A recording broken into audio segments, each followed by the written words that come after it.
We have been trained to look for the big mess. Every news cycle, it's the same images: the sea turtle and the straw, the endless landfills of plastic bottles, the fraying polyester fibers from a discarded hoodie. And look, it's not that these things aren't real. They are.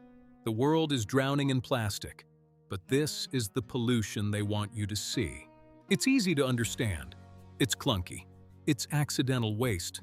But while the world is distracted by the accidental trash of the 20th century, a different kind of material has been quietly integrated into the 21st.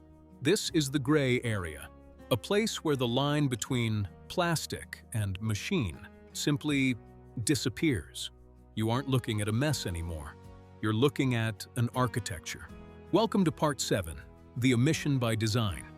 To keep the public eye in one direction, they use a specific linguistic shield, the word polymer. It's a scientific umbrella, a catch-all term. In the media, they use it to describe a milk jug in the ocean and a high-tech circuit board in the same breath. By using one word for both, the specific truth is neutralized. But there is a mechanical divide here that we cannot ignore. A degraded plastic fiber is a broken piece of trash. It's an accident of chemistry. But a carbon nanotube? That is a precision-engineered architecture. One is a mistake. The other is a feature. One eventually crumbles and loses its strength. The other is built to be permanent, electrically conductive, and small enough to walk through your biological filters without ever knocking. They call them both polymers, so you won't ask why your environment is starting to look like a motherboard. This is the mechanical wreck, the jagged, broken geometry described in textbooks as common polymer debris.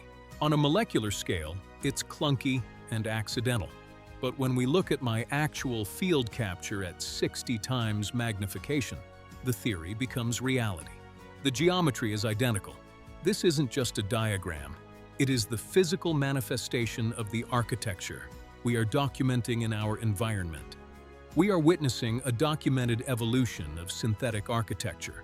In the beginning, 8 years ago, the first uploads showed fibers with the flat, segmented geometry of a tapeworm. But the design has iterated.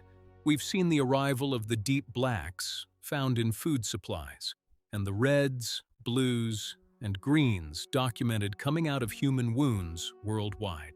While clear and white remain the most common in our environment, the palette is expanding. Look at the evidence from our previous footages, from different homes and locations in the United States. This isn't just debris. It is a specialized, evolving system that is transitioning from passive shapes into active, anchoring structures inside the host. The medical field continues to claim they have no answers, but the paper trail tells a different story. I have a screenshot of an admission from Nano.gov, dating back to 2018. It's now 2026, and while they have revamped and scrubbed the website since then, the facts remain. The narrative that our government doesn't know anything is a straight-up lie. The architecture for this technology was admitted and documented nearly a decade ago. We aren't dealing with a mystery. We are dealing with a cover-up of established science. I want to be clear, I'm not a doctor. I cannot tell you what is happening inside every human body, but I can tell you what I have found while auditing our environment for the last 8 years.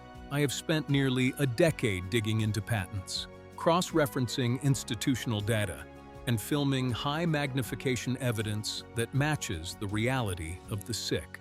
I promised to cover the protocols in this series, but the scope of what we are uncovering, from sky spraying and weatherfront laws to the advanced technology playing out live before the world, demands its own dedicated space. This tech is airborne, it is global, and it responds to the materials we use every single day. In the next series, we will dive deep into the protocols, how to manage your environment, how to treat wounds, and how to stop the cycle of reseeding. The truth is only as good as those who have the courage to carry it.